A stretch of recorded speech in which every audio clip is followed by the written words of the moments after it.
వాస్తవంగా తెలంగాణ రాష్ట్రంలో 15% ఉన్న యాదవులకు స్వాతంత్రం వచ్చినప్పటి నుంచి ఇప్పటి వరకు ఉన్న ప్రతి ప్రభుత్వంలో తెలంగాణ ప్రభుత్వంలో కానీ 10 సంవత్సరాలు అంతకుముందు ఉమ్మడి ఆంధ్రప్రదేశ్లో కానీ ప్రతి ప్రభుత్వంలో యాదవులకు మంత్రివర్గంలో స్థానం ఉండేది.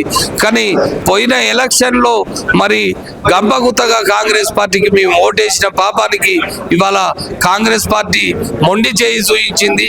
ఖచ్చితంగా యాదవుల ప్రతినిధి అయినా మరి మాజీ మంత్రి సుదీర్ఘంగా కాంగ్రెస్ పార్టీకి సేవలు అందించిన నేత, కాంగ్రెస్ పార్టీ అధికారంలోకి రావడానికి తెలంగాణ రావడానికి ఆయన కష్టపడ్డ నేత మరి మాజీ ఎంపీ అంజన్ కుమార్ యాదవ్ గారిని ఖచ్చితంగా మంత్రివర్గంలో తీసుకోవాలి. దాంతో పాటు 3 ఎమ్మెల్సీలు 5 రాష్ట్ర స్థాయి కార్పొరేషన్ చైర్మన్లతో పాటు మరి స్థానిక సంస్థల ఎన్నికల్లో కూడా యాదవులకు సముచిత స్థానం కల్పించాలనే ఉద్దేశంతో ఈ నెల 28వ తారీఖు శనివారం రోజున ఇందిరా పార్క్ లో ఉదయం 10 గంటల నుంచి మరి 4 గంటల వరకు యాదవుల మహాదీక్ష జాతీయ యాదవ్ క్లబ్ పోరాట సమితి ఆధ్వర్యంలో జరుగుతుంది.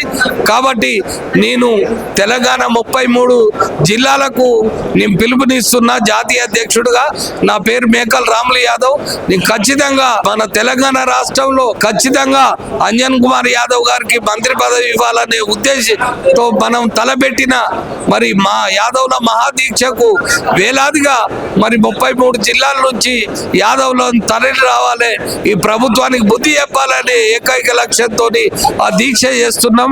అప్పటికి కూడా ప్రభుత్వం స్పందించకపోతే మేము దశల వారీ ఉద్యమం చేస్తాం, ప్రభుత్వాన్ని దిగ్బంధం చేస్తాం. అవసరం అనుకుంటే 1,00,000 మందితోటి హైదరాబాద్ లో మరి భారీ బహిరంగ సభ కూడా మేము వెనకాడము.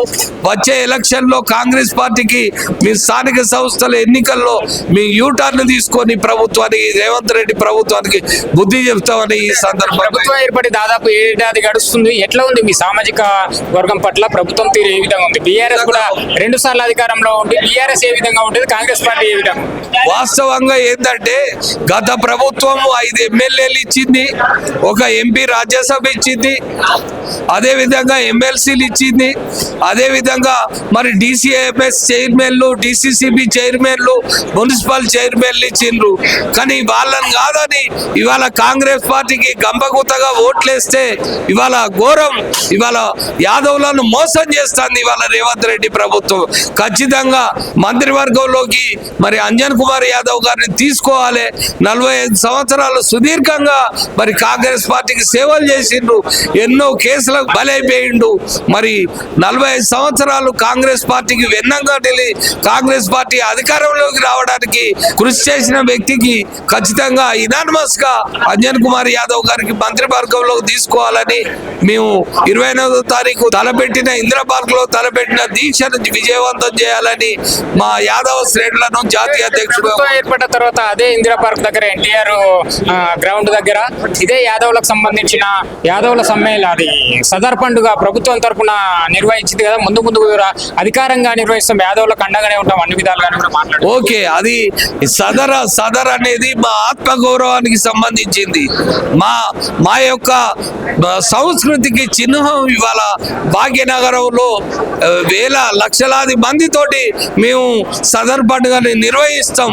అంజన్ కుమార్ యాదవ్ గారు జాతికి సదర్ పండుగను రాష్ట్ర పండుగగా చేయాలనే ఏకైక లక్ష్యంతో ఆ రోజు మరి ఆయన ముందుండి ముఖ్యమంత్రిని, మంత్రులను అందరిని పిలిపించి ఆయన కృషి వల్లనే, అంజన్ కుమార్ యాదవ్ గారి కృషి వల్లనే ఇవాళ యాదవ్లకు రాష్ట్ర పండుగ సదరు ప్రకటించడం జరిగింది. అందుకోసమనే మేము ఆయనకు రాష్ట్ర మంత్రివర్గంలో తీసుకొని మంత్రి పదవి తీసుకోవాలనేది మేము డిమాండ్ చేస్తాం. ఎన్నికలు కూడా రాబోతున్నాయి, ముందు ఎట్లా ఉండబోతున్నారు మీ కార్యాచరణ? ఒకవేళ మంత్రివర్గ విస్తరణలో వెసులుబాటు అంటే స్థానం కల్పించకపోతే ఎట్లా ఉండబోతుంది?